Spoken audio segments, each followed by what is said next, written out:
last year I made a tutorial called Cheat Gainers Don't Exist. This is sort of the thematic sequel and spirit to that video, where I'm going to sort of clarify some misconceptions about tricking moves that parkour people also use. And so what this video is called, the topic of this video is double legs aren't side flips. So let's learn why. So a pike side flip is a move that is unequivocally inverted. Basically, let's say that this hand is a traceur or a misguided tricker, and this right here is his head. This is his waist, these are his feet, you know, his two legs. Okay, so this person is like that. They're upside down in that shape. Or maybe they're even leaning it like that. But the problem is that they're going to tip upside down.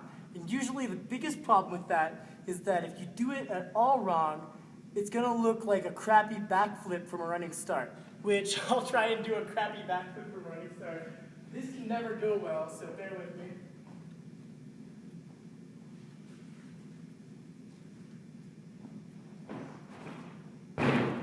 So that accidental backflip thing, even if it's actually pike, is sort of the pitfall, worst case scenario, as long as you're landing a move, of doing a double leg as a pike side flip. Now let's just say for the sake of argument that you're a better twister than that, and you've got a bomb side flip, and you can pike it. There's a couple other problems that are going to happen with that. The first is going to be when you go to twist it. Because what's going to happen is that it's going to have to turn into essentially a variation of just a Rudy. And it's not going to look very sharp. When you watch trickers do double leg twists or full double leg twists, the reason it looks cool is because when the double leg happens, double legs in tricking aren't upside down. No, let's try and just show what a good double leg with a pike would look like. I mean, a good side flip pike will look like. I'm not awesome at this move, so essentially, the difference between these moves is that a pike side flip, head, waist, feet, is in that shape in the air. A double leg should be at the most upside down, the head even with the hips. Realistically, you shouldn't even have the head lower than the hips. Maybe at the very end if you're coming in for a landing, but it's not upside down throughout the general course of the move. So to understand why and how you execute this, and most of all why it's not a side flip, you have to understand a little bit about the history of the move. The double leg isn't the full name of the move. Double leg is short for double leg 540 kick. So to know what that means, you have to know what a 540 kick is. So let's do a quick tangent through that. A 540 kick is a fundamental move of tricking, martial arts tricking, one of the first moves that the sport sort of grew around, where it's a variation of the tornado kick. So the tornado kick is any 360 round kick that starts with the cheat, takeoff, so you get 180 done on the ground, and then the last 180 of the 360 happens in the form of a round kick in the air. So the tornado kick, and you guys should all probably know what this looks like if you're even watching this tutorial, looks like this. Okay? So the 540 kick is a hyper tornado kick with a katana motion. So we'll get to katana in a second. First, let's talk about what hyper is. Hyper, again, if you've watched any of my other tutorials, you've already heard this. Hyper just means any move where you're landing, a normal landing, you would add about 90 degrees or a little bit more or less rotation to that landing so that your weight shifts from the foot you land on to the next leg over. So technically a hyper tornado kick could just be in terms of rotation, but really what you're going to want is a tornado kick where you rotate all the way. Instead of landing on this foot, you're landing on this foot. So just a hyper tornado kick that's not a true 540 kick would be something like this. Okay? It looks kind of like 540 kick. The difference is that it doesn't have the katana motion, at least in true kicking terminology terms, that's what we call this. It's also essentially the same term as swipe for basically mainstream tricking. And what that katana motion is just saying that when you do the hyper, it's not just getting to the next foot, you're kicking over with a round kick that kicks up and stays targeted the whole way to its landing.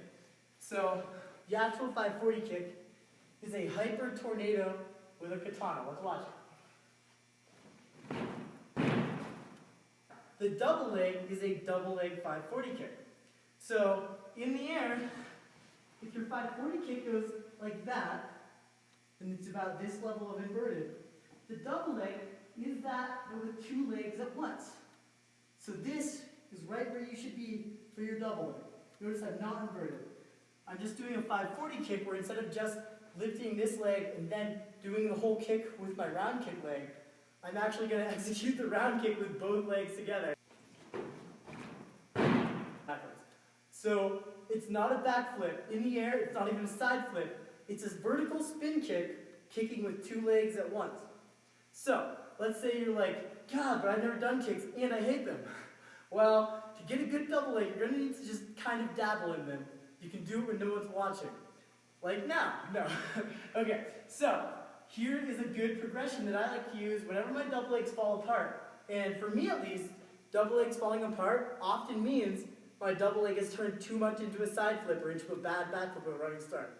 So to fix that, I take it back to its roots. I do the setup that it is from, which is a running top from front side.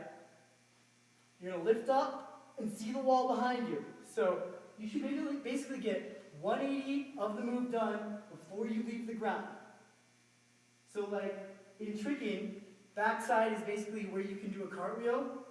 You want to start in front side, and before you do anything else, keep your arms wide and turn all the way around so that your chest and torso are in backside while your feet and legs are still in front side.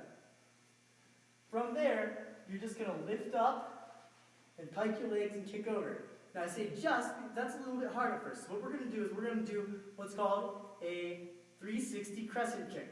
So it's not the 540 kick, it's the other leg. So we're going to kick this leg out, it's going to kick around, and it's going to land.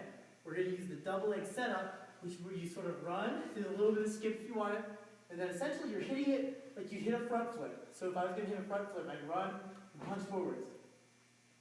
But with a skip into it, front flip, except instead of front flipping, I'm going to be ready to front flip, and then I'm going to, so if I'm front flipping this way, I'm going to turn my feet just a little bit, and then instead of flipping, I'm going to run up like I'm going to flip, but don't flip, do not flip.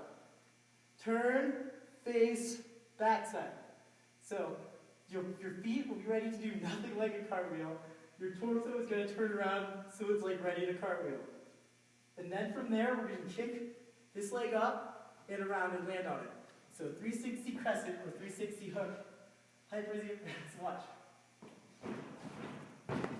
So whether good, bad, or as ugly as mine, that 360 crescent is essentially just your left leg doing what it would do in a double leg, leaving the right leg behind. So that is like the opposite of the 540 kick in the sense of the double leg. The double leg is that leg doing that, and the right leg doing what it does in a 540 kick. So there's another move that's sort of an in-between move. The perfuso is basically it lets you keep those hips turned, and then what happens is this leg is going to set up, and then this leg is going to catch up. So it's going to end like a double leg, but start like a 360 crescent. So let's watch that. Practice that 360 crescent. It doesn't have to be a legitimate martial arts kick to get the double leg. You just have to get that leg lifting straight, around, and landing from the same setup. When you put it all together, it's going to look like this.